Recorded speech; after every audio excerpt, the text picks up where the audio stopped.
morning, everybody. Hello. So, welcome to our course on international political economy. I'm glad you all made it. For those people in the back who don't have a seat, there's still seats around here in the front. So you don't need to sit on the stairs. You can come up and find free spaces here. So welcome everybody again.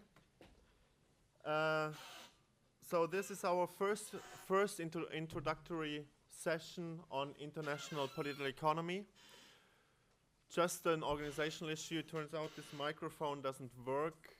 So normally I walk around a bit more, but now for this session I'm going to be stuck here in front. I hope you don't mind. So what we're going to do today is I'm going to discuss the course content and all the organizational issues, the exam, what we're going to do, and so on. That will take a while. And then I'll do a quick review on the international economic system. And some of this you might know from other courses. So first I'm going to discuss the international trading system from the 19th century up to today.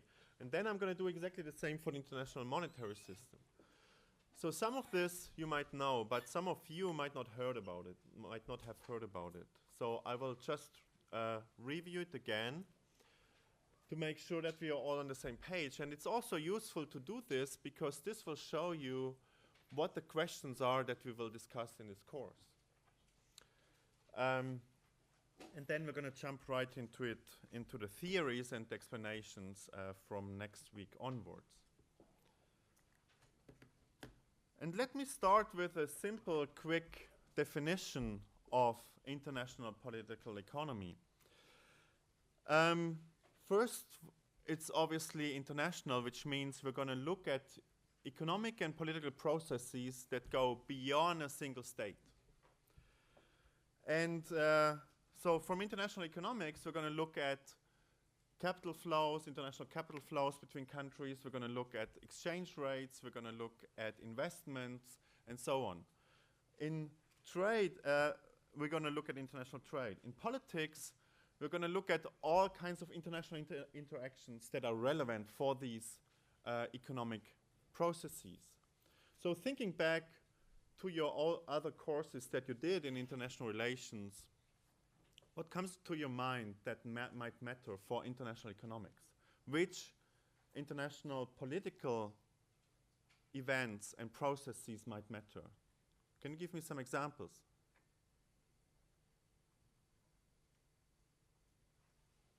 Yes, please. So the rise of the BRICS, exactly. And if you think about it more politically, it's about the distribution of power in the international system. So we were living in a unilateral system for a while where the United States was clearly the dominant power, but then we see a more fractionalization, we see other powers emerging. So the political process behind this is the distribution of power, which relates to the theories that you heard about in international relations in the last 2 years. Can you give me another example?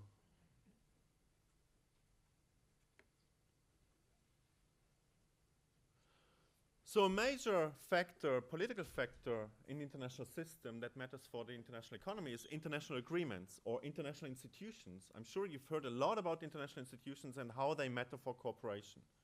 So we're going to look at these agreements and institutions in this course. So it's about politics because the course is about politics because the course studies the political battle between the winners and losers from these international economic developments and exchange. So in international economics, you probably heard about a lot why trade is good and so on and so on. But all these economic processes, they have produced winners and losers. And because they produce winners and losers, within a state, but also among states, this becomes political. Politics is about the battle, the political conflict between those who lose from these economic developments and those who win. That's why it's political.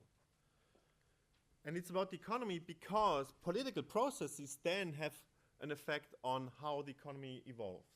So international agreements produce winners and losers. They will fight these agreements and then they might actually collapse, for instance.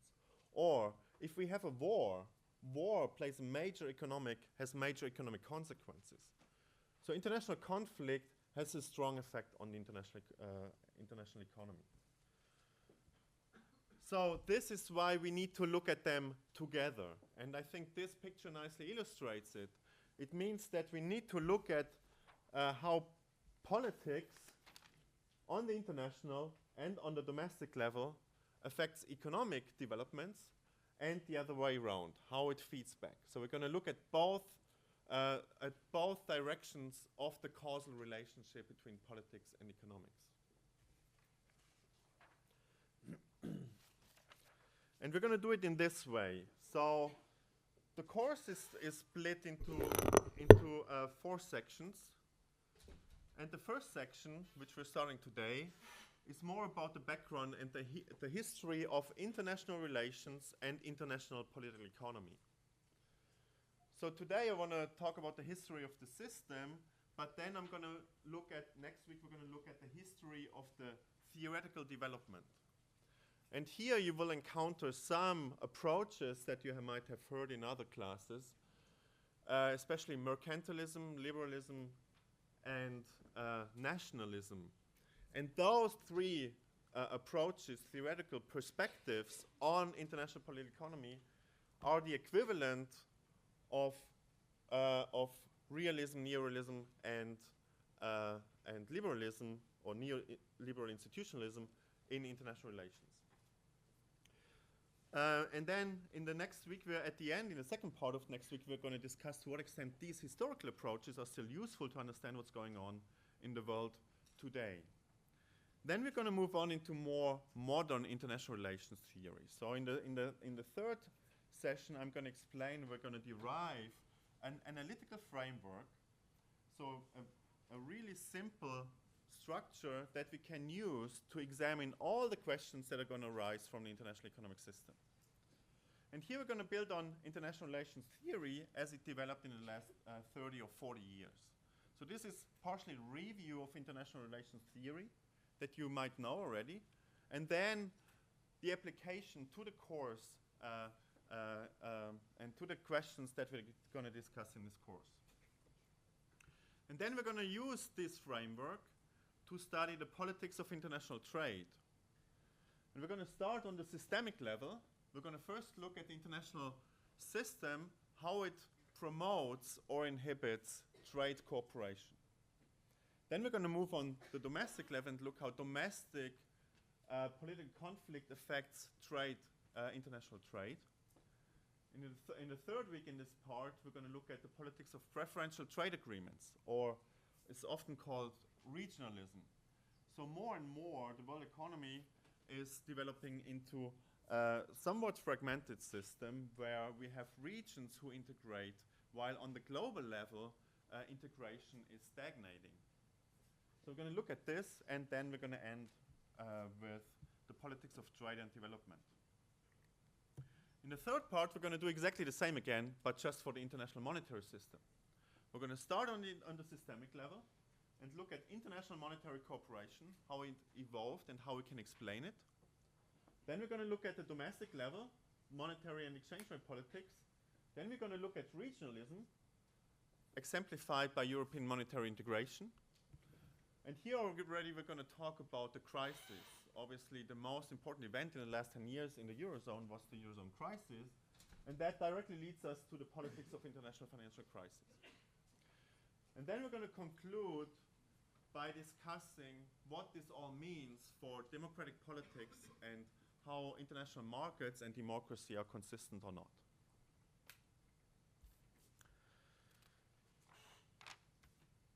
Good, so why should we do all this? And what I'm going to show you now is just the evolution of international relations as a discipline on one slide.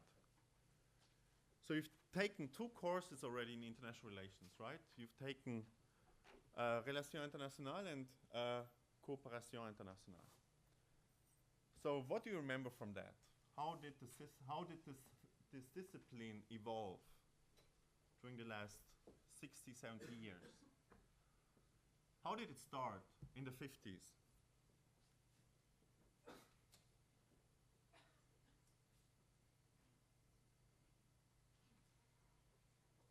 What was the main theoretical approach in the 1950s and 60s? Yes, please. Realism? It was realism that was developed by Hans Morgenthau in the 1950s, that was then transformed into neorealism by Kenneth Walls in the 1960s and 70s. And what was the main premises of realism and neorealism?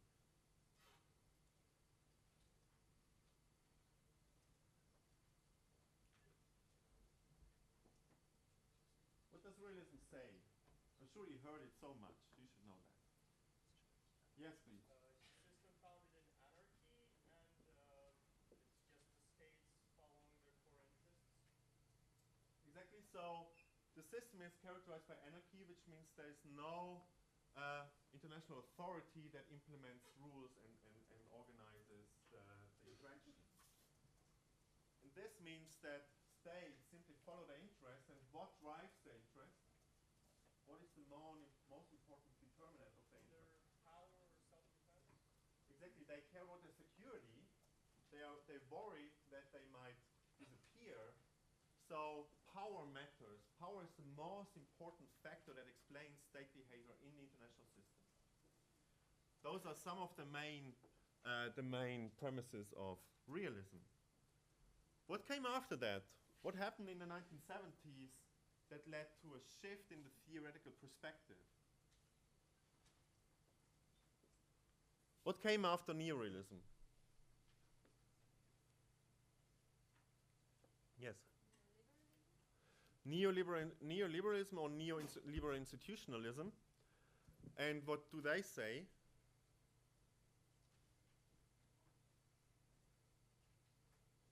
Yes. Yeah, go ahead. That there is like the need that, for example, the need for institutions to coordinate behavior of countries. So the behavior of countries is not only driven by power, but also by institutions who mediate the role of power for state behavior. That's one of the key claims of neoliberal institutionalism. And then, so this is connected to the name of Bob Cohen and John Nye and so on. Then later in the 80s and 1990s, researchers discovered and focused more on the role of domestic politics, domestic interests, how they help to explain state behavior in the international system. And that's clearly part of a liberal perspective, this domestic politics approach, because a realist or neorealist would say domestic politics does not matter. So just by focusing on domestic politics, this means that we are still in a neoliberal perspective. Then later, we have this, the divide is more between whether we should use rationalist theories to explain state behavior or constructivist theories, or whether we should look at interest and power or norms and ideas. So I'm not going to go too deep into this, because we're going to draw on both perspectives to explain international political economy.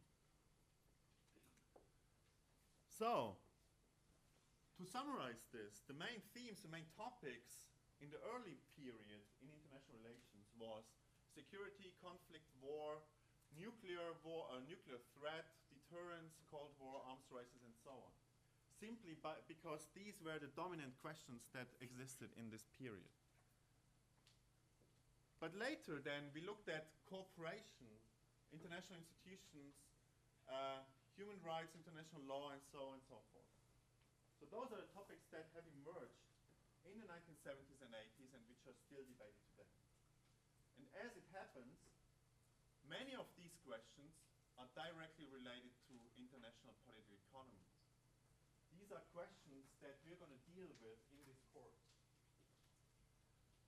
So this means that in the first two courses that you took in international relations, you looked at the grand paradigms from the 50s to today, from realism to institutionalism to domestic politics and so on.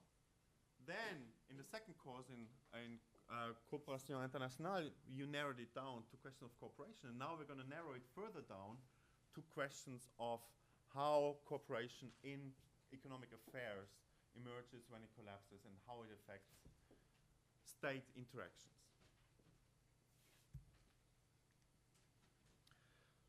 So that means that in the Bari, if you take a political science, or most of you take a political science specialization, you already heard Relations Internationales and Coopération Internationale, so we're going to draw on this and extend what you've learned there. You also heard or will hear a course called Méthode appliquée au domaine international. So that's, I think you call it MADI, right?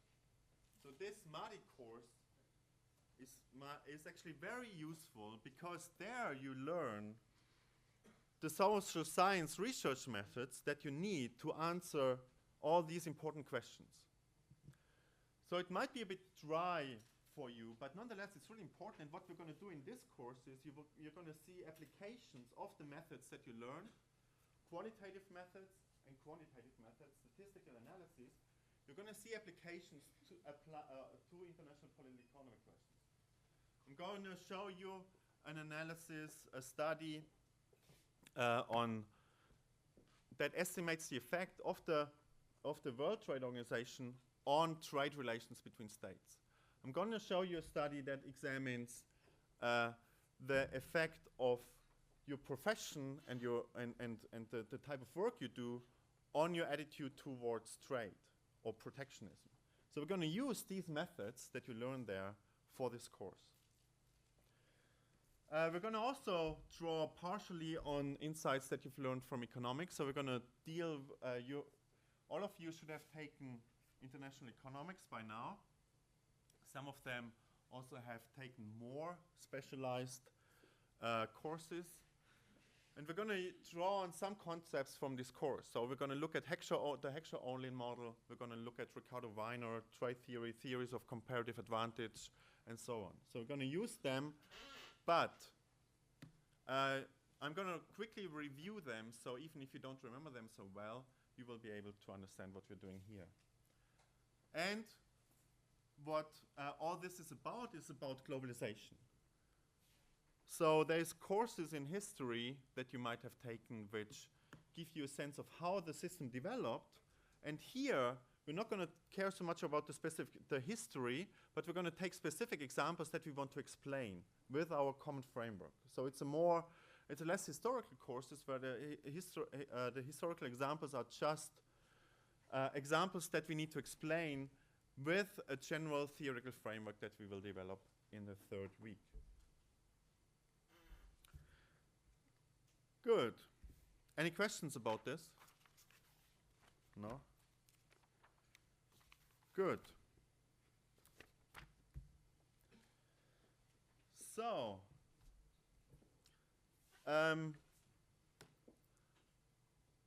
this course will be taught by two people. Oh, yes. Oh.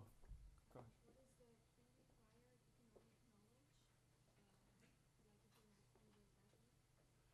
knowledge? So, it helps if you have taken international economics. It's not necessary. We will everything. I'm not going to say there's the Heckscher-Ohlin model. You should know it. I'm not going to do it, and now I'm going to apply it. I will quickly review it, and then you will be able to understand it. But it's easier if you've done it before. But I think it's totally fine if you have not taken international economics to do this course. That's not a problem. It's still a political science course, and if we draw on concepts from economics, I'm going to explain them in a way that you can use them. Okay?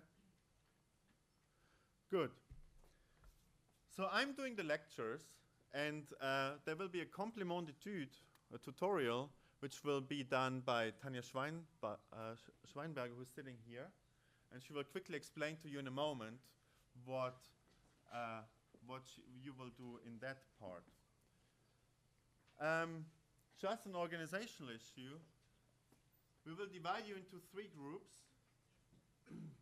And each of this group will have 4 sessions in which you will deepen the content of this course. To sign up to these groups, you need to sign up to the Camilo page of this course. So we can only assign you to a group if you sign up on Camilo to this group. I think most of you did it already, but if you haven't done it, you should do it. So I'm going to hand over to Tanya. She will quickly explain to you what you will do in the tutorial.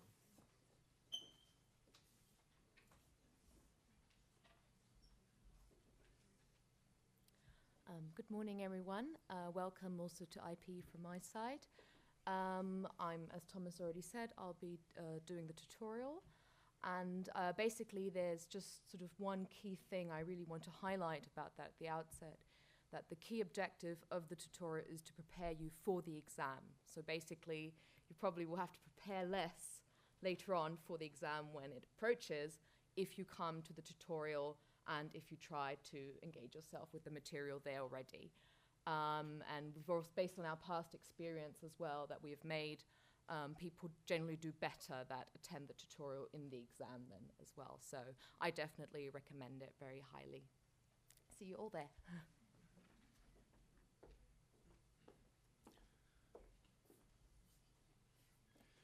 Good.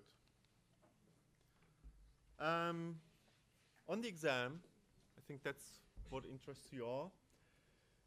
The exam will be 2 hours, and it will be a mix of multiple choice questions and open questions.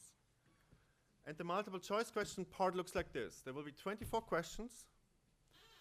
For each question, I will give you 4 answers, 4 possible answers, and 1 answer is correct.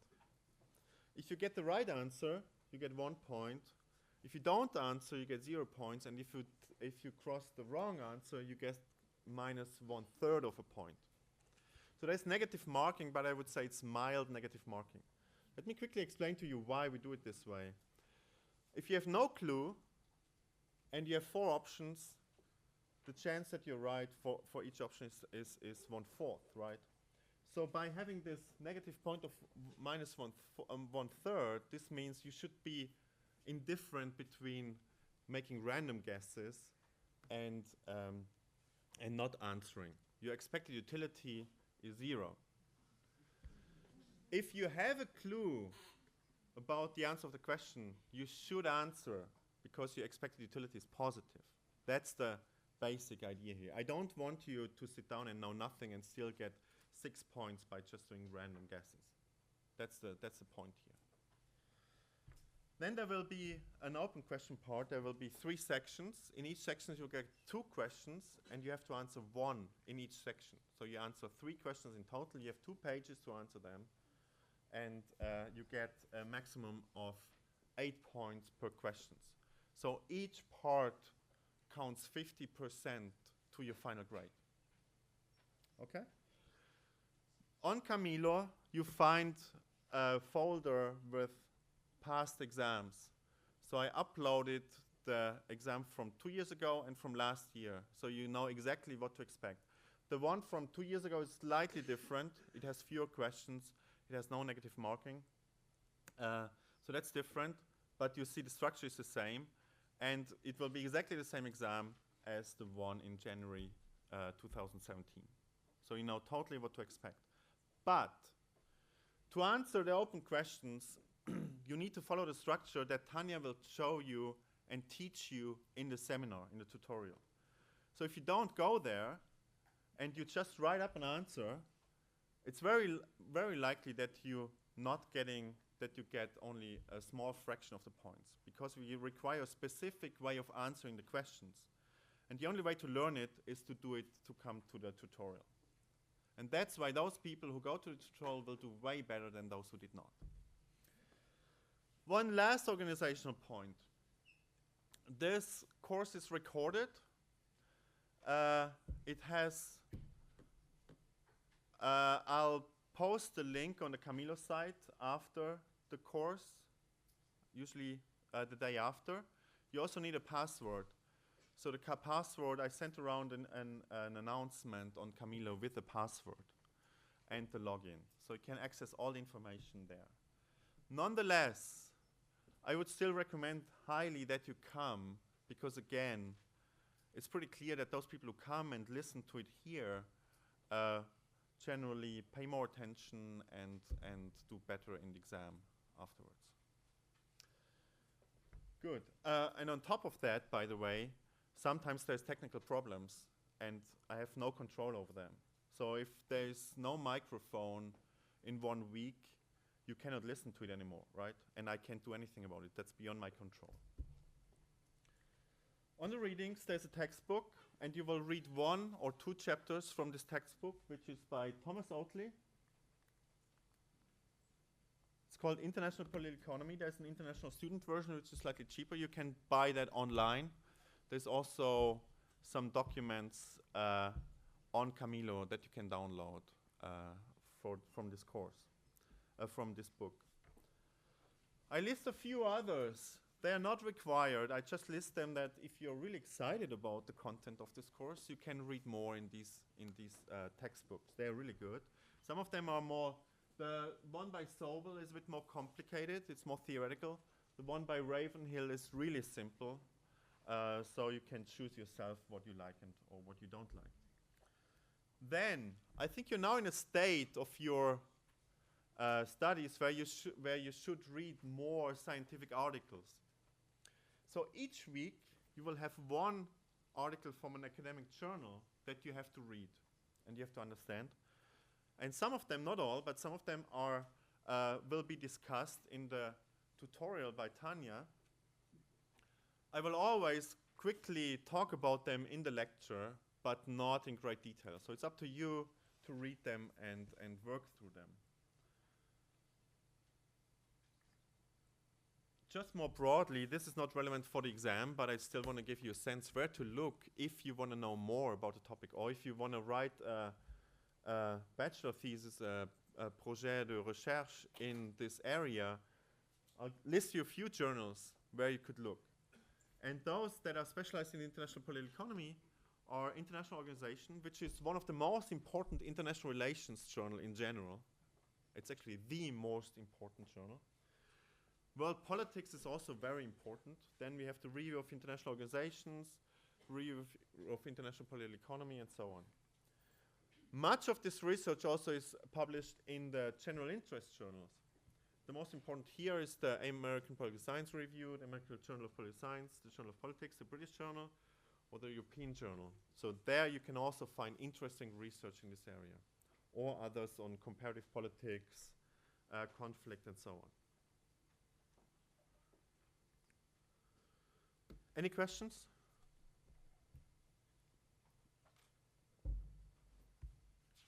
No? Good. So let's take the last 15 minutes of this first part to get into international trade and the international economic system.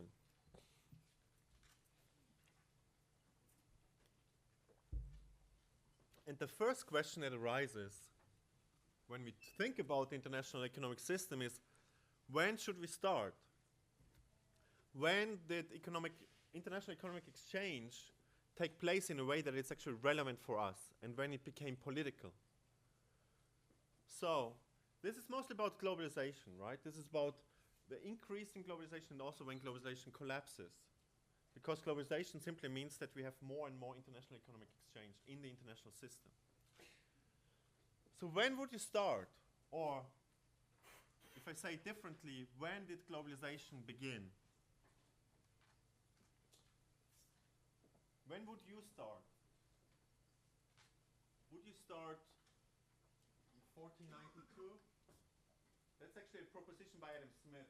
He said this is when the world economy started to develop, because this is when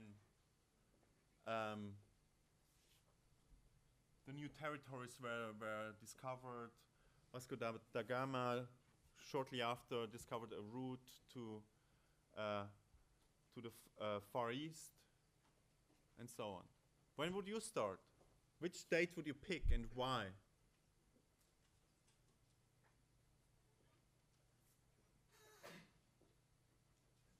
Yeah. I would actually start somewhere like in ancient Greece or something, because there already was like trade going on between different Mm-hmm. That, to me, seems pretty late, even that 1492. Yes, so you pointed to the fact that there were trading routes already for millennia. The Silk Road would be one, right? So we had an international economy that existed already way back, further back than this. Any other thoughts? Yes. In the 19th century, when all the new technologies appeared? So you would start in the 19th century, so 1820 would be a good date because we have major innovations in technology like the steamboat, the refrigerator, that helped to actually boost trade and to promote international economic exchange. Okay? Did you want to say something? No. So 1850 rather than 1820. Why 1850? Innovations. Because of these innovations? Okay. So we have different dates and all of them make a lot of sense. I'm going to refer to a study by O'Rourke, who asks this question, and he makes the point that having an international economy is something different from having globalization, in the sense that the Silk Road and so on, the Asian trade, mostly only affected the rich people.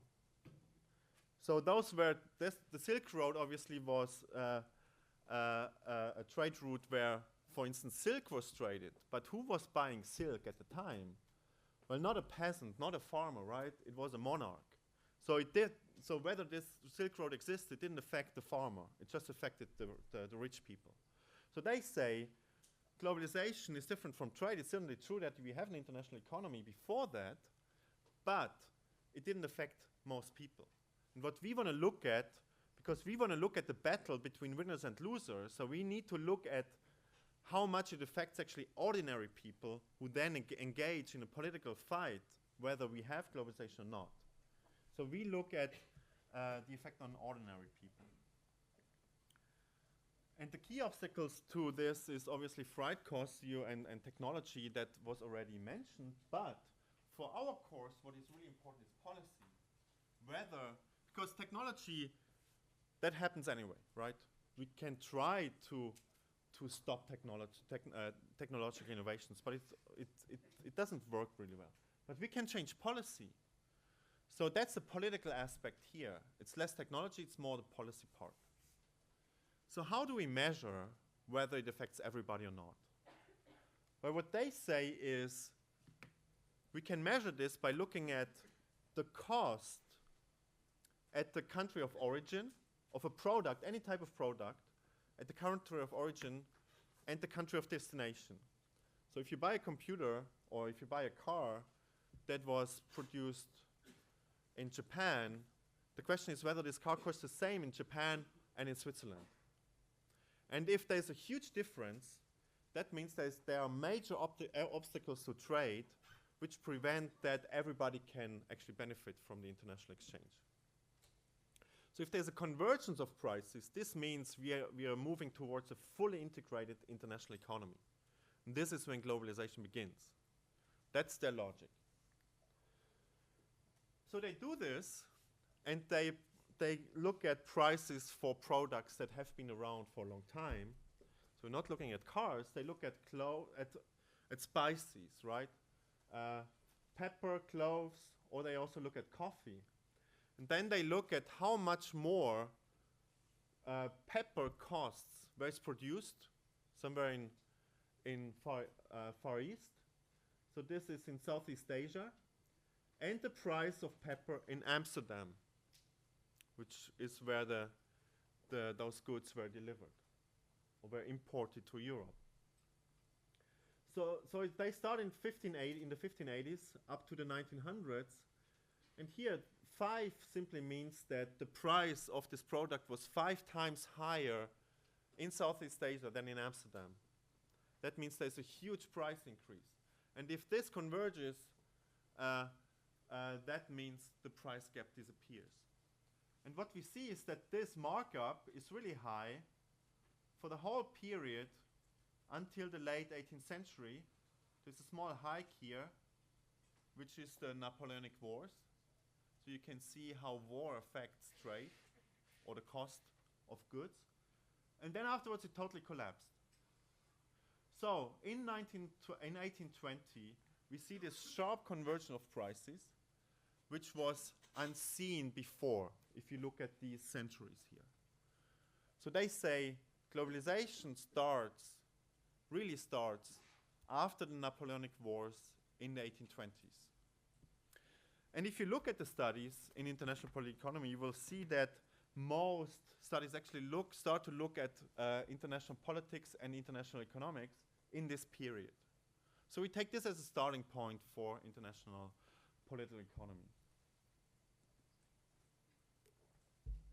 What they also do is they try to differentiate how much of this price convergence is due to policy or technology. So some of you refer to technology, so that's a really important factor. But we care more about policy. So what they say is that price convergence happened, there was significant price convergence before the First World War, but it was mostly due to technology, cheaper transport. And about 1/3 or a bit less than 1/3, is due to policy. So there's already political processes going on that should interest us, but they are not, it's not yet that important. Then price gaps increased during the interwar period. And this was only due to policy.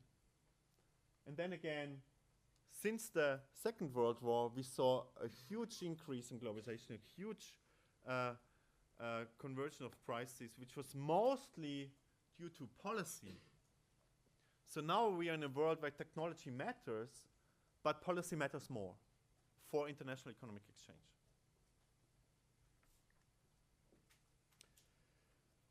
So let's quickly look at this first period of globalization, what happened there, to give you a sense how politics plays in, besides and in addition to technology.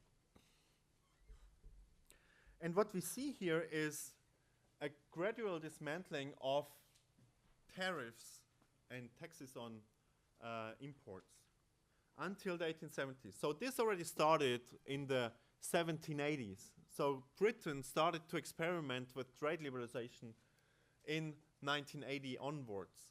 But then this was stopped by the Napoleonic Wars.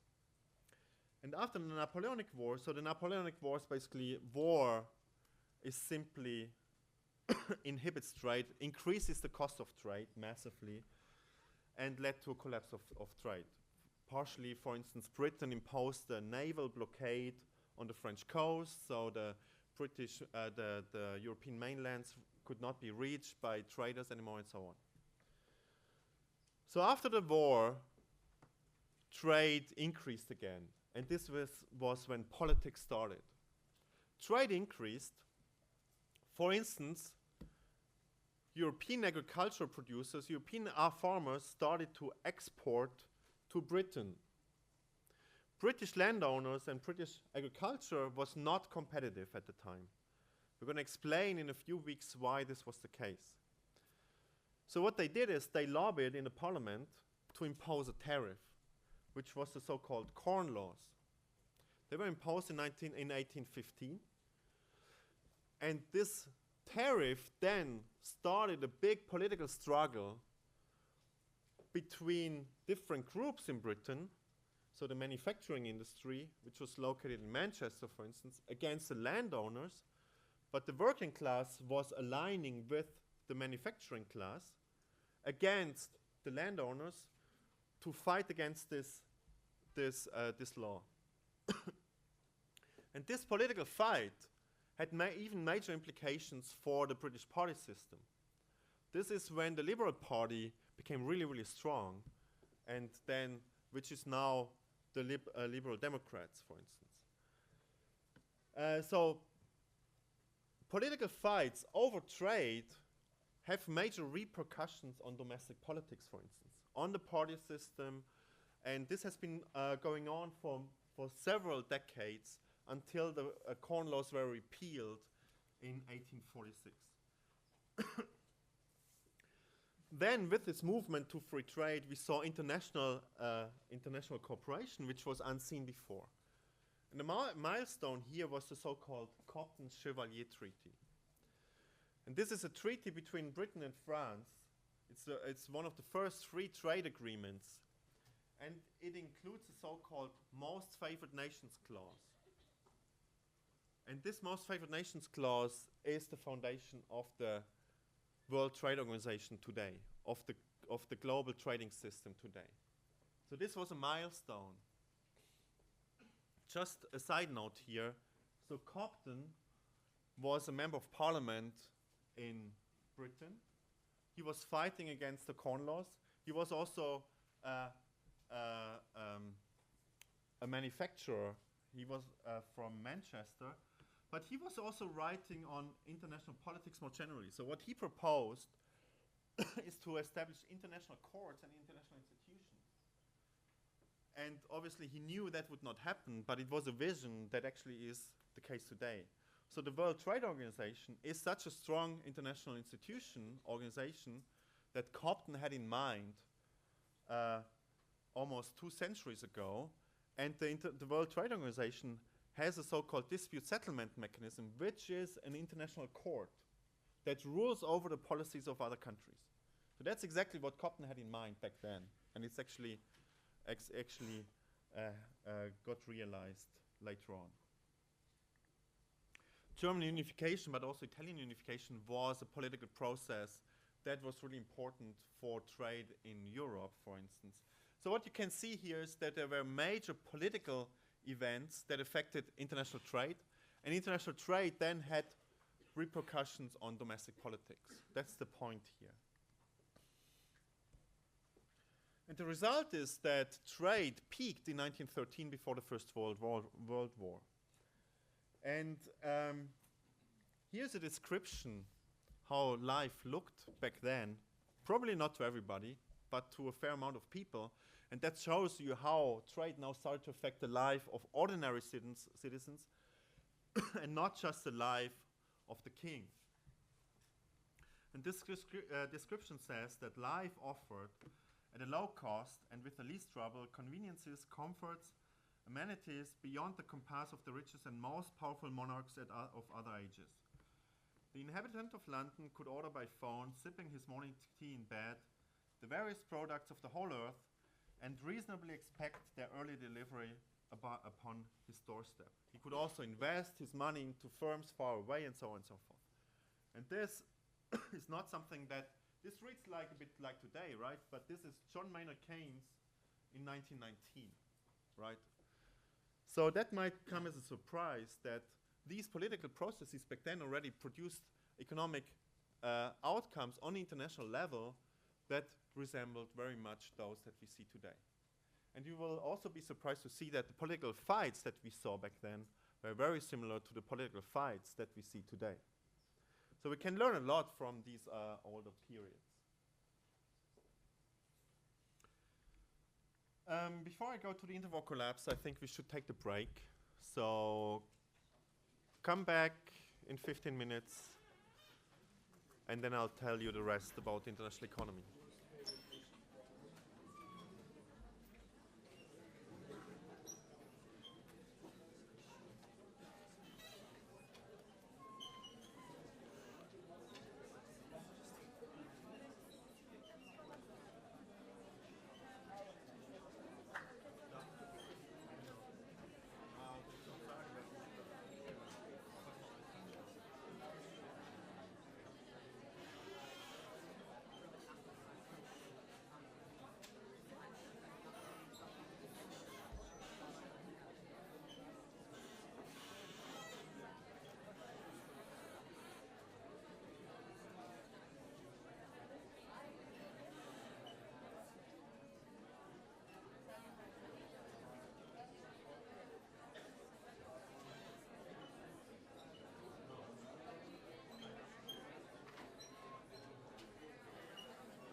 There is a book by Bretton, Lake and Short. I think it's called so you could read that. Should be in the either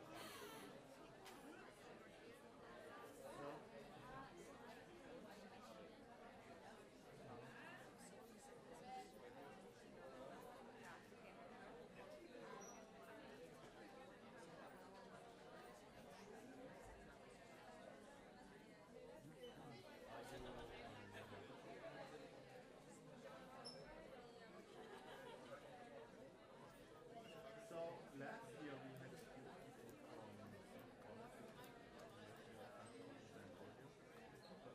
they organized themselves. I think I am not allowed to do that. Let me think about it. If they do it again, also sit with them. Otherwise, I don't know.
I read somewhere that we're not allowed to do reciprocal. I know, but it's just that my university is in partner with this university, so there's no way, if I don't do the exam, I won't get the credit. So that makes no sense. So how should I do anyway? So I'm waiting for an answer, but Yes. Let me know and then which university are you? I'm from University of Ottawa. Where was Shisha? Actually,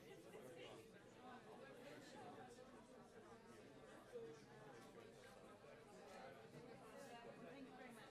I'll let you know what they say.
supposed to be, right?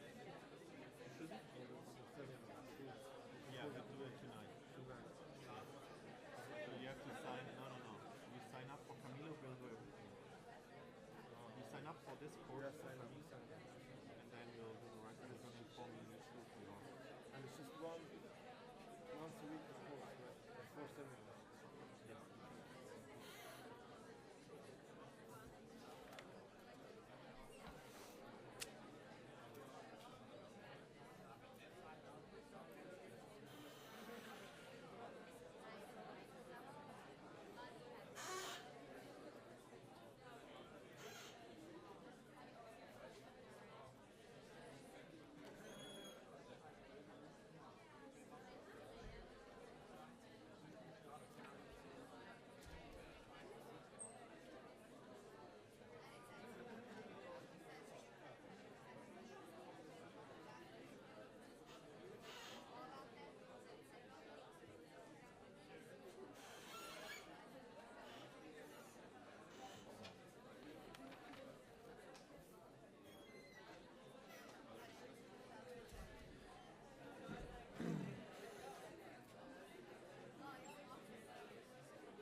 Welcome back.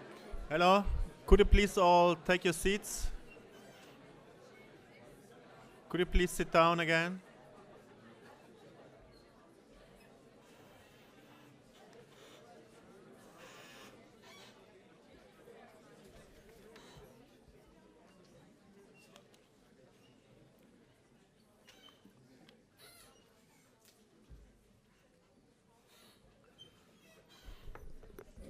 Just one more organizational announcement. I think there was some confusion. All you have to do for the tutorials is to register for this course on Camilo. You don't need to register for a particular group, for a particular seminar group.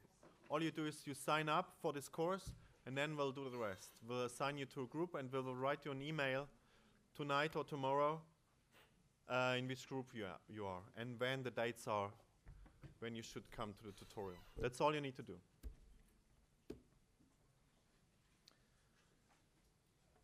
Good.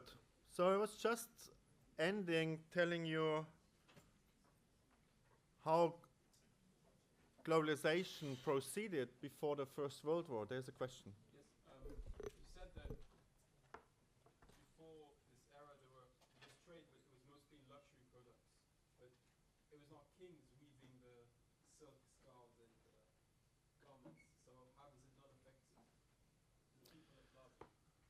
Okay, it affects those people who produce it, but it was still a fairly small amount that would not impact a huge amount of the economy. There were some people who produced these goods, but it was not a mass production. It didn't affect a large group of citizens of that country, right? So clearly, someone had to produce these goods. So in the countries of origin, there were some people occupied with producing these goods, but not a major share of the workers or the labor in that countries.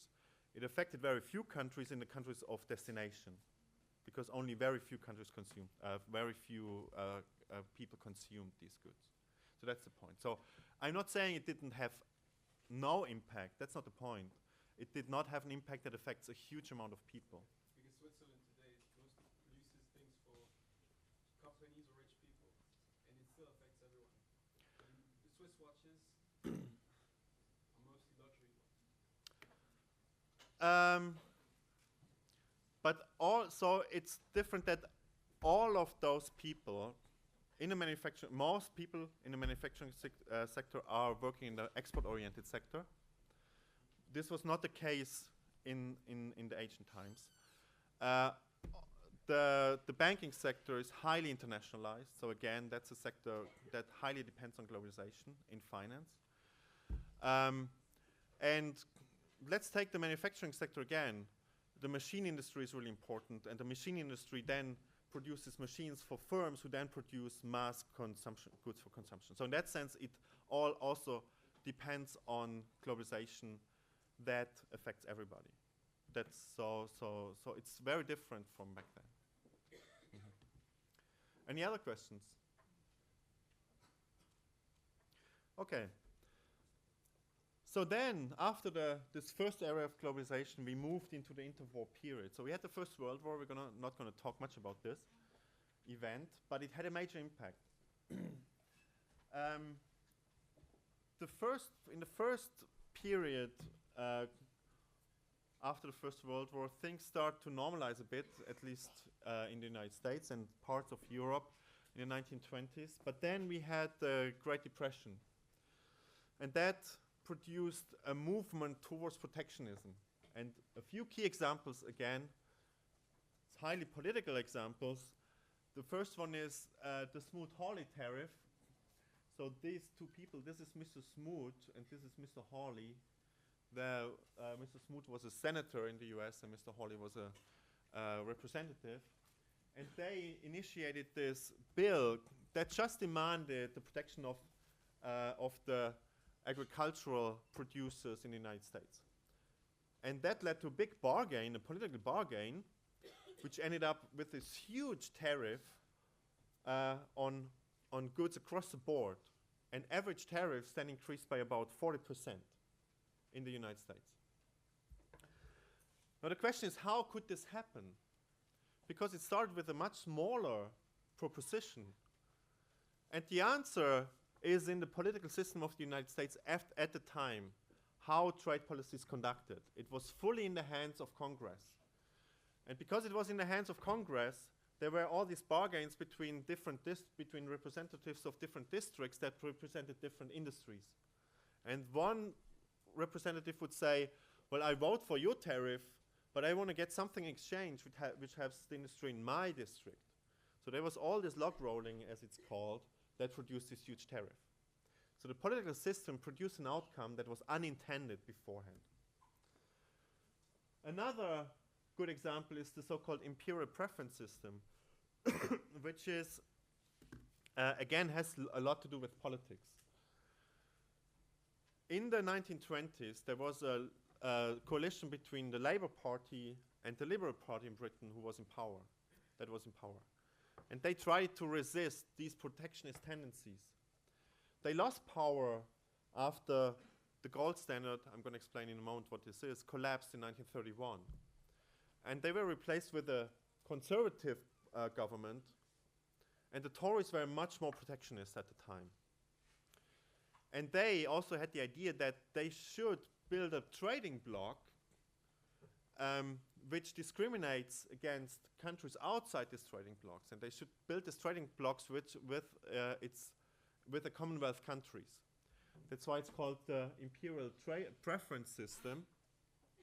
And it was institutionalized in a conference in 1932 in Ottawa, the Ottawa Conference. And this then led to retaliation by other countries who also tried to build that trading bloc. So there was political competition for trading blocs. So again, politics plays a major role here. And the result is this. So this is just the average monthly trade in millions US dollars from 1929 to 1932. And you see it was almost 3 millions in 1929, and it collapsed to 1.1 million in 1932. So it was way more than 50% the collapse. So these events, these political processes had major effects on the international economy. Now in 1934, the US started to realize there was again a political shift. Hoover was not re-elected. He was president during this time, and Theodore Roosevelt, a Democrat, was running on a more pro-free trade platform at the time, and he won the election. And he tried to restore the system. So again, political events had major effects on trade. And what was established was the so-called Reciprocal Trade Agreements Act. And this Reciprocal Trade Agreements Act was a major institutional change because it removed trade policy from the Congress to the president and gave more competence to the president. What the president could do is he could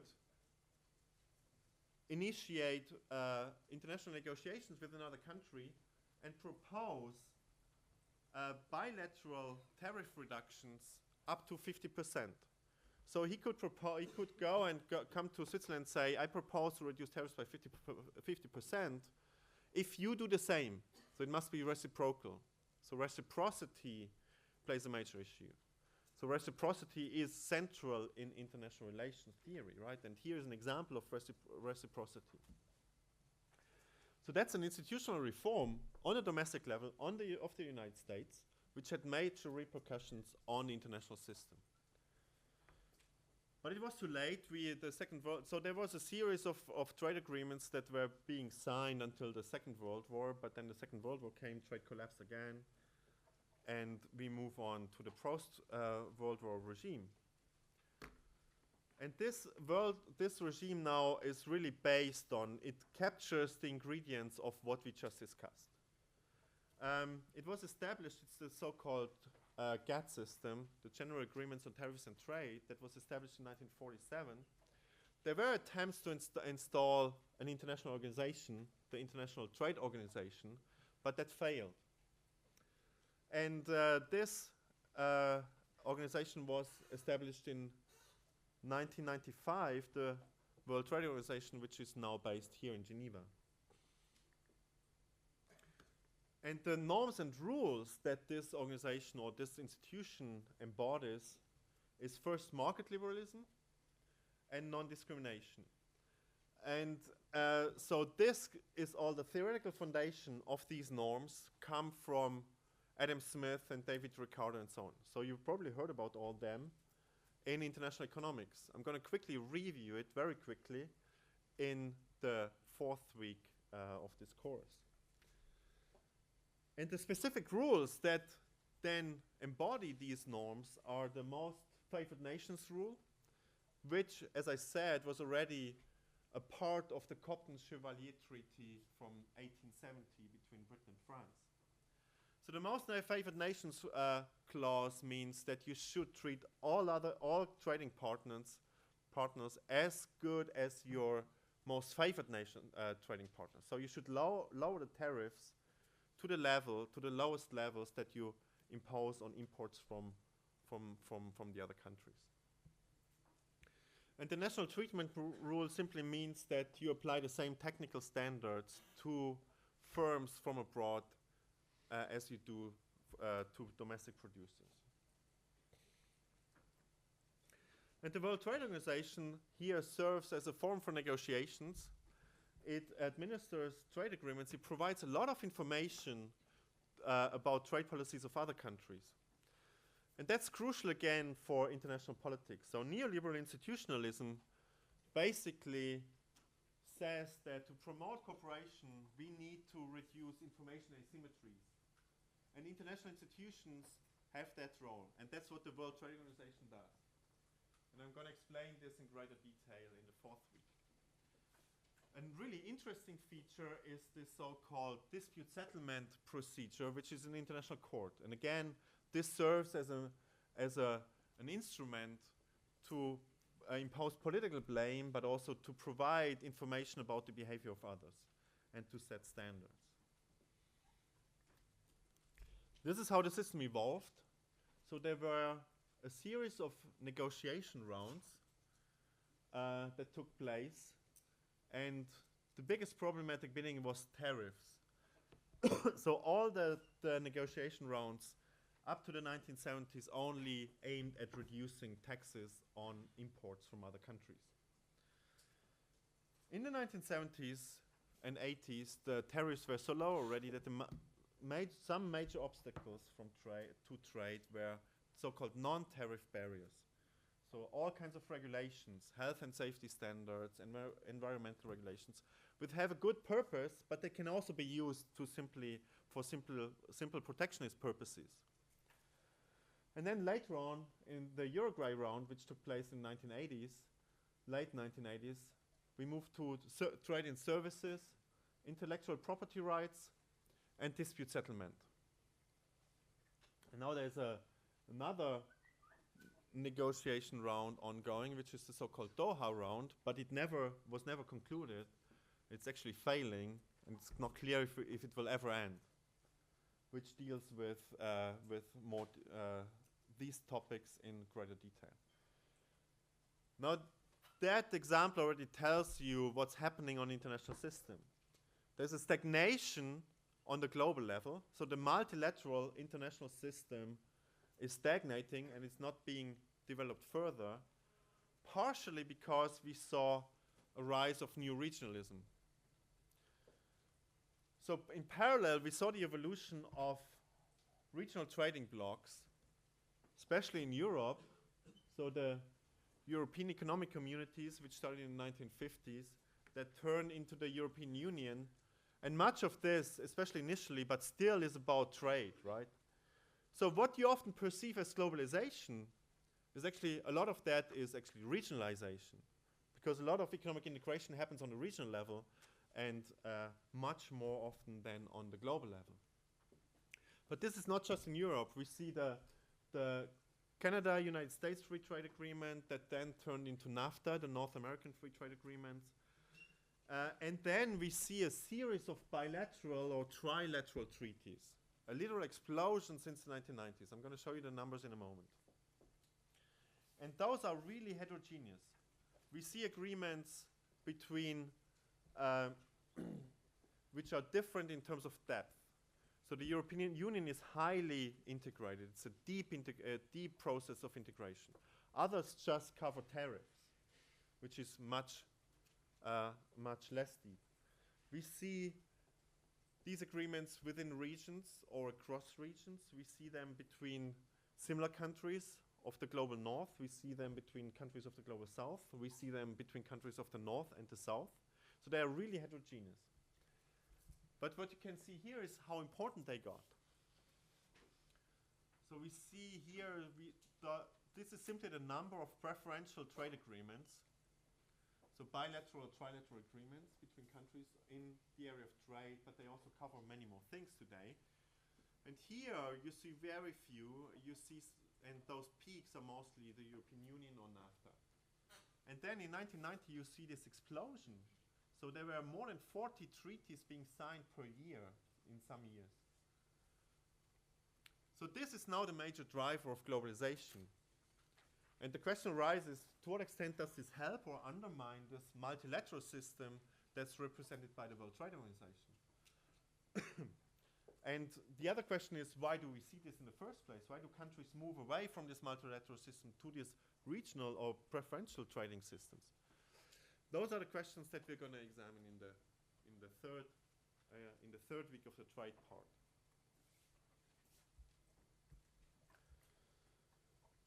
Good, so let's now move on to the monetary system. Because the monetary system essentially complements the trading system and the other way around. Without a monetary system that works well, you couldn't have a trading system that works well. So one of the purposes of the monetary system is to make all this exchange possible. So we're going to start again far back. Again, in the same time when we started with trade. And the system that existed back then was the so-called gold standard. And if you go even further back, when we look at how it evolved, there are some interesting stories here.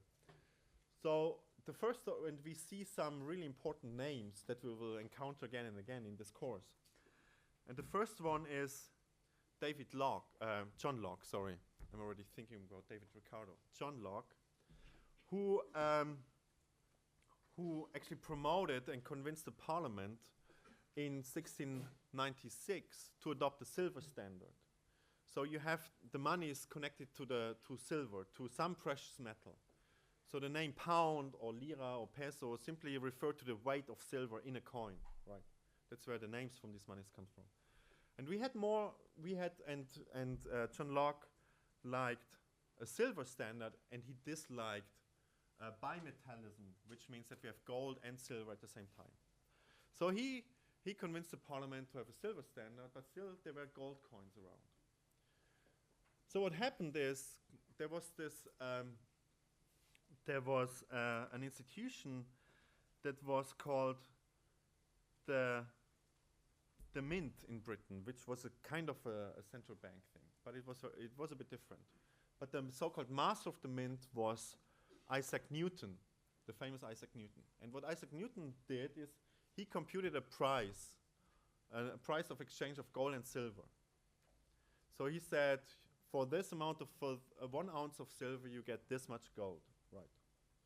But he made a mistake. He miscalculated the price in such a way that gold was overvalued. So what happens if gold is overvalued? You have two metals with which you can pay. You can buy bread, right? But one is overvalued, so the price is such that you can buy more with gold than an equivalent amount of silver. That means overvaluation. What happens? What would you do?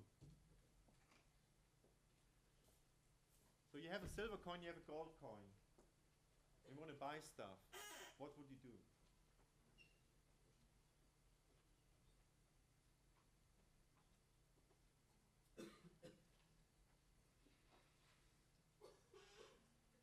You want to buy as much as possible, right? Yes. You exchange your silver into gold. You exchange silver into gold because you can buy more with that gold, with the amount of gold you get. So that means silver disappears, silver coins disappear, and everybody moves to gold. So Isaac Newton produced a rush into gold away from silver. So Britain, who was actually focusing more on, who was actually where silver was more central, suddenly moved to gold standard. And then, because Britain was becoming the hegemon and the major trading, the country with the greatest trade, and everybody wanted to trade with Britain, there was others followed on gold. And David Ricardo actually initiated that the British Parliament formally adopted the gold standard in the early 19th century. So we see those famous names that produced this outcome. Germany went then on gold, other countries went on gold, and then we suddenly were on a gold standard. So the gold standard emerged by accident, more or less, right? It nonetheless had some norms and rules which it represented. And the most important norm was that external stability is the most important thing that government should maintain. External stability simply means not to give up the link between gold and domestic money and the money, right? So you set a price, so for 1 pound you get this amount of gold, and the most important thing is to keep this price fixed, because it will then produce an exchange rate, as I'm going to show you in a moment. So you had a fixed exchange rate between pound and the German mark and pound and the Swiss franc, for instance. And the norm is that this exchange rate must be fixed under all circumstances. You cannot devalue. That's the point. So you value external stability more than internal stability because you need to initiate an internal adjustment mechanism if this external stability is threatened. I'm going to go through this internal adjustment mechanism next week. It's the so-called price-specie flow model by David Hume. And this sounds like a technical adjustment mechanism, but it's really important here because it has political consequences. It tells you who might lose and who might win, or who is actually favoring this system because they benefit from it, and who is opposing the system because they suffer from it. And that is where the political battle comes in, right? Those who suffer from it will try to fight it, and those who benefit from it will try to support it. And now we're in a political game. So the gold standard produces a political process and a political conflict, which is really important, as we will see later. So in practice, we have these rules, and the Bank of England followed these rules. The German central bank also followed these rules more or less, but the others did not. It still worked. So that's interesting, right? It still works because everybody believes in it. And why does everybody believe in it? That's again a political question, because we knew that the political system is such that it favors the interests that benefit from the system, and therefore it will remain stable. That's the point here. So this is how, just to give you a sense how it looks like. So on this y-axis, you see the amount of pounds you have to pay to get 1 ounce of gold. And on this axis, you have the amount of dollars you have to pay to get 1 ounce of gold. So you have to pay a bit more than 4 pounds to get 1 ounce of gold. And then you could exchange this 1 ounce of gold into more than $20 US. What this means is you have a fixed exchange rate. You all should know what a fixed exchange rate means, because the Swiss National Bank fixed exchange rates a few years ago. And what happened was, there was a huge political discussion whether the bank should do that or not. So this is the best example how a fixed exchange rate produces distributional consequences. that produces a political conflict, right? And we had exactly the same phenomenon in the gold standard. So the Swiss franc, the exchange rate of the Swiss franc, really looked like this, was flat because it was fixed. And then the Swiss National Bank gave it up, and suddenly it changed, right? So Britain went off gold after the First World War. Then it restored the gold standard in 1925. The US, which is the green line, always was on gold. So the exchange rate, or the price between dollars and gold is fixed, which means we have a fixed exchange rate between the pound and the United States, and the United States dollar. Then Britain went off gold in 1931, and the United States went off gold in 1933. So the gold standard collapsed. And you can see that this means that Britain went off gold first, so we see a devaluation of the pound.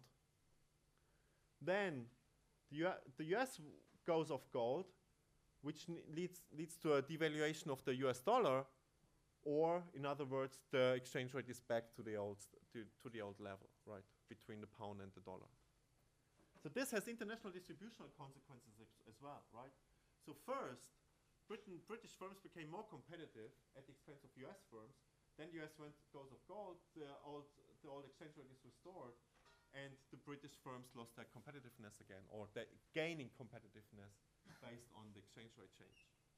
So here we have international distribution consequences which also can produce a lot of conflict. Again, we can draw a straight line to today. These international distribution consequences have major political repercussions again and again. For instance, the debate about the huge trade deficit of the United States. And Trump talks about this all the time, and he wants that to go away. He wants to have a balanced trade balance, or doesn't want to have the deficit anymore. Germany and Switzerland have huge surpluses. These are the kind of distributional consequences that these movements and these systems can produce, which then lead to political conflict between countries. So you see how all this turns into politics. All this that looks so economic turns into politics really quickly. And it has happened again and again and again.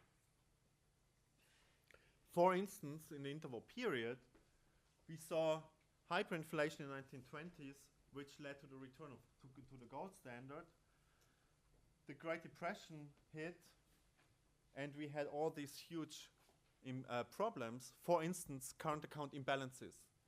So the major part of the current account is the trade balance. Current account imbalances therefore means some countries run huge deficits, some countries run huge surpluses, just like the US and China and Switzerland and Germany today.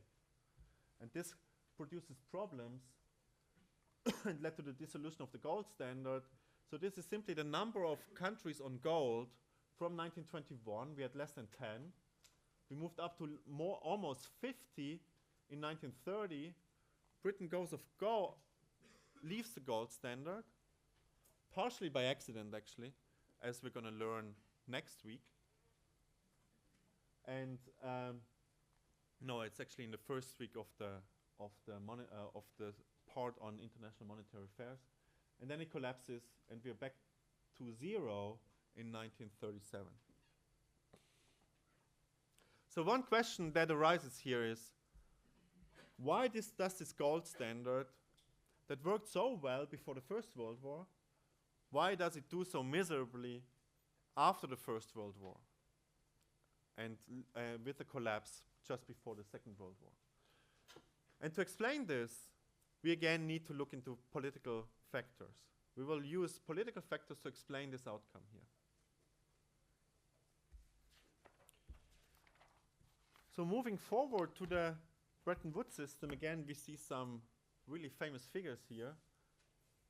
This is John Maynard Keynes with his US partner, Harry Dexter White. So Keynes was an opponent of the gold standard actually in the 1930s.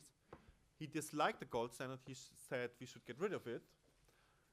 And he was a negotiator for the British government in the 1940s, when the British government and the US government already in 1941 started to negotiate how the post-war monetary system should look like.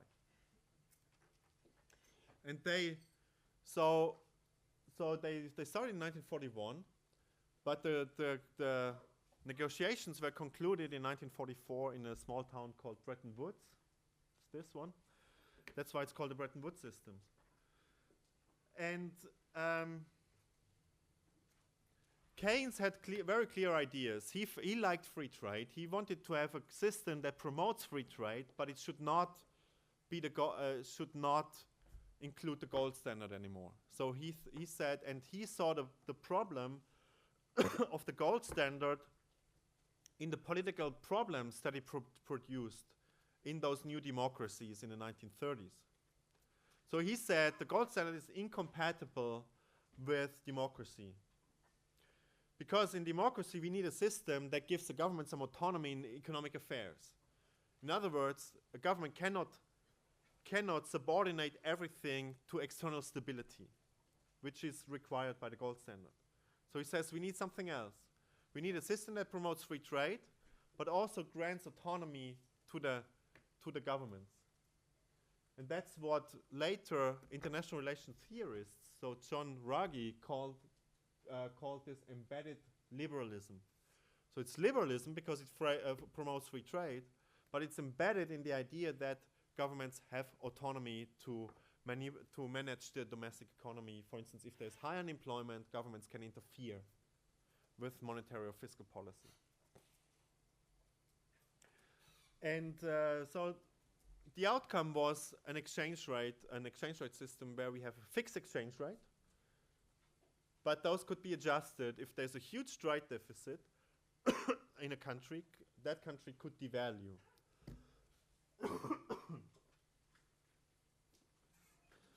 So it's fixed but adjustable. So all countries fix the exchange rate to the US dollar, and then the US dollar can be converted into gold. So the Federal Reserve Bank, the US central bank, had a huge amount of gold reserves. I think it was about 70% of the world gold reserves at the time were in the United States. So the US guaranteed that you can exchange your Swiss franc into US dollars, and then you can go with your US dollars to the Fed, and they would give you gold at a fixed price. And to make this all possible, to ensure monetary autonomy or domestic autonomy, we had capital controls, which were gradually abolished later on. And something that was really crucial here is again an international institution, which is the IMF, the International Monetary Fund, which, and probably you will again be surprised, was Keynes's idea. So the IMF, which we perceive as a proponent of neoliberalism today, was a Keynesian institution at the beginning. And it was developed and designed to manage balance of payments imbalances, trade deficits, for instance. And if a country faces a crisis, the IMF would step in and act as a lender of last resort, would lend money to that country to give time to resolve the crisis. So the IMF was a tool to ensure monetary autonomy, as Keynes wanted to have it.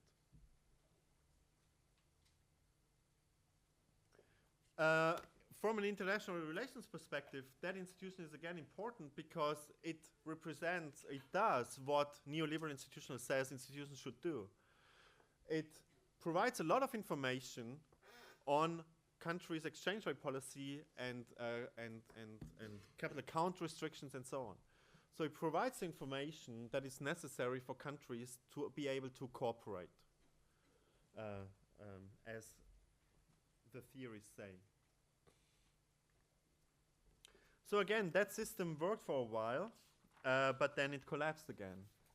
So we now need to explain why it collapsed, why it worked fairly well for a while, and why it collapsed then. There were partially economic reasons, but a lot of it was again political. It collapsed in the early 1970s, when Richard Nixon, who was US president at the time, decided to close this so-called gold window. The gold window is this guarantee of the Federal Reserve Bank to, or the US government, to exchange dollars into gold at a fixed price. So in 1971, he said, we're not going to do that anymore. And with that, the system was essentially dead. There were some attempts to save it. That was dragging on until 1973. But then the Swiss franc was the first one that started to float.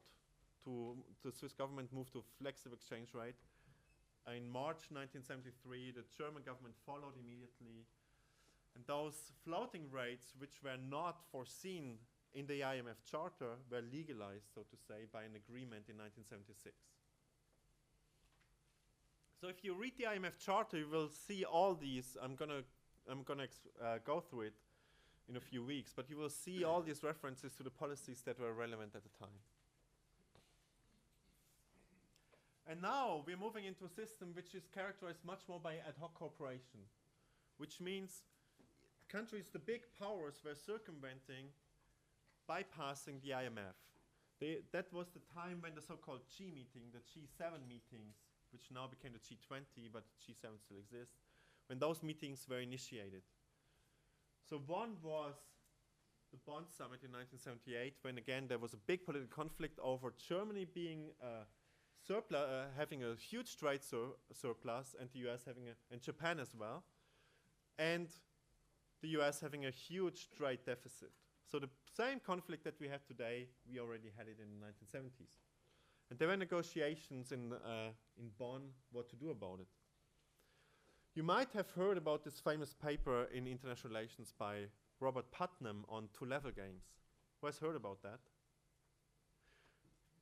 Some of you have. Okay, we're going to do it next week.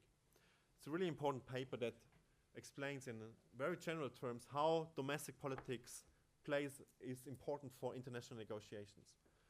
And all the examples he draws are from this Bonn summit, which was all about economics, but he explained how the politics behind it.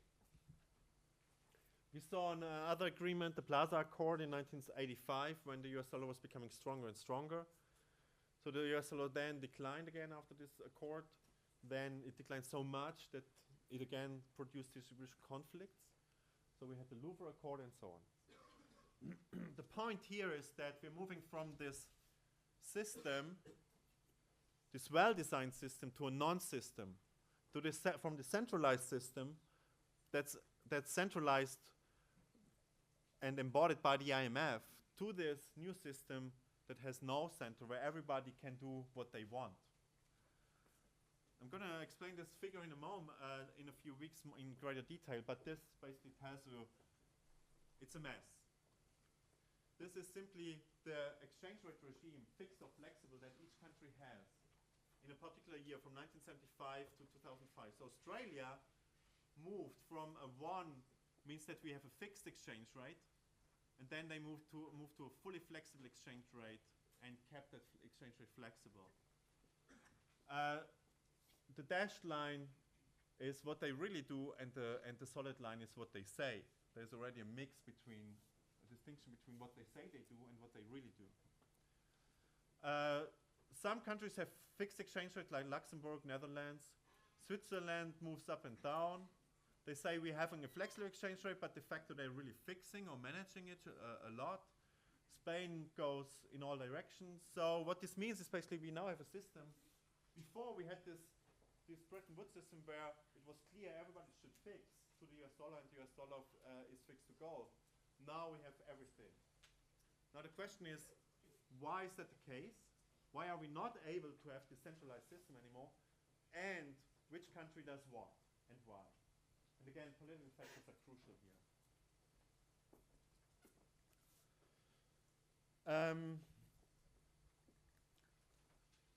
European integration became really important. I think I'm not going to go through this because we are almost running out of time.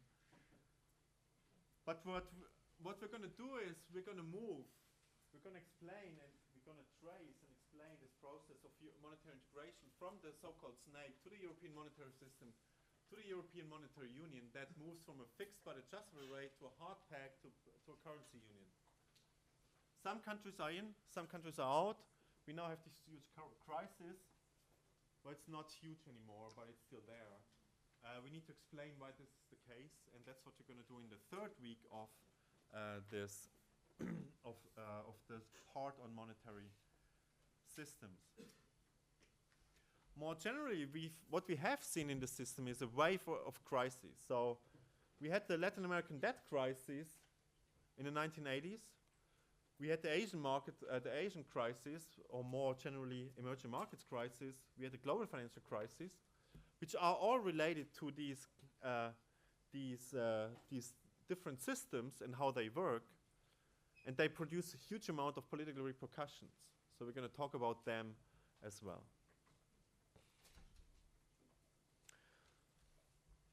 So to conclude, so this is roughly the types of questions that we're going to ask. In the part of international trade, we're going to ask, why does trade flourish sometimes, and why does it collapse in other periods? And remember your course on international economics. I'm sure you were told that trade is great. Everybody benefits from trade, every country. So now the question is, if it's really true that it's so great, why does it collapse? Why is it so difficult to achieve free trade, right? So this is where we're going to start. We're going to ask why we're going to start from this puzzle. If trade by the economic theory is so great, but what we see in history is it collapses all the time, how can we explain this? And we can explain this by looking at the politics behind it and the distributional effects. So international political economy, or political economy more generally, is always about the distributional effects and the winners and losers of economic processes and the political battle that arises from that.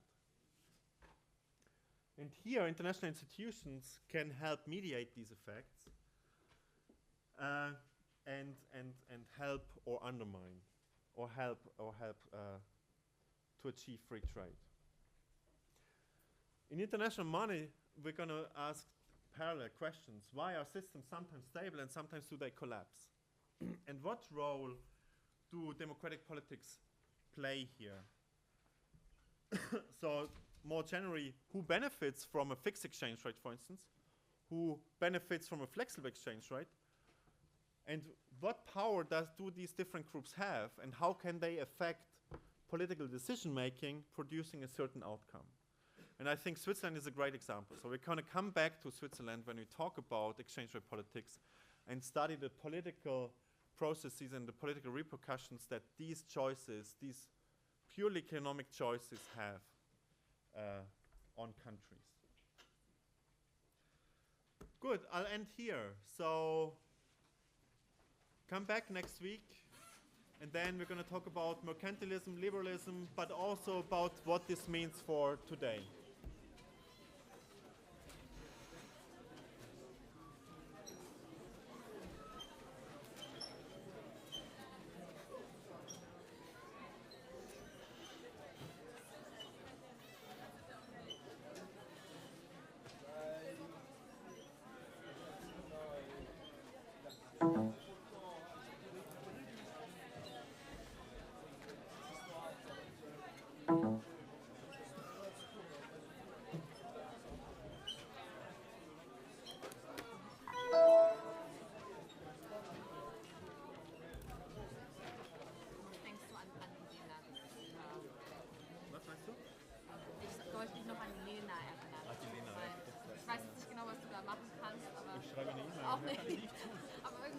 Antwort ist raus, das ist halt so. Okay, ja, es tut mir leid. Ich hoffe, Schade für Sie, aber... Wenigstens den Titel hätten. Also wegen des Datums könnten wir uns wahrscheinlich noch arrangieren irgendwie, ja, wenn Sie da wirklich nicht Zeit haben. Aber es geht jetzt einfach darum, auch den Titel zu haben, weil sonst... Ich schreibe und dann sehen wir. Genau, okay, das wäre super. Genau, und heute Abend schicke ich die... Vielleicht mache ich sogar, wenn sie einfach nicht antwortet bis morgen, dann rufe ich Nikitas an und frage ihn. Ja, ich meine, das dann ist kriegt er den Preis, dann weißt du auch schon, welches Datum. Hä? Da. Hier ist ein Datum. Hast du Zeit? Ja? Okay, gut. Nein. Bis dann. Okay. Willst du, ich gehe mit. Wohin gehst du? Ich gehe zum PDR. Ich muss Ja, alles klar. Achso, gehst du essen? Ich gehe essen. Ja, ich würde gerne essen, deswegen rufst du. Vous parlez français? Ouais. Je cherche cherchais Monsieur Douce parce que je pensais que c'était lui qui enseignait aujourd'hui. C'est Monsieur Douce. Douce. C'était ma... C'est pas ce cours. Ah, si. Monsieur Douce, ouais. Vincent Douce, non? C'est quel cours? Ce que je dois signer pour les formulaires en accès informatique, c'est le cours Introduction à la comptabilité financière. C'est le cours International Economy. Ok. Il a été marqué ici. Merci. Sorry, Professor. I don't understand one thing. We decided the seminars group for the link, right? You will send us an email. But there's one part before me. Before I came here, I chose my lessons and the administration of the university approved. But after I came here, the result comes like when I have to reschedule all of my, rechoose my all schedule. I came here, I choose this lesson, but it's not approved. That's why, do you have any access of my email? I don't know. That's why I want to give you my email in any case. But can you sign up for Camilo? Yeah, I did already. But then you get all the messages. You will get the message in which book you are. But you send email, not Camilo. Oh, it's Camilo, and that will send you an email. So you will have an email first.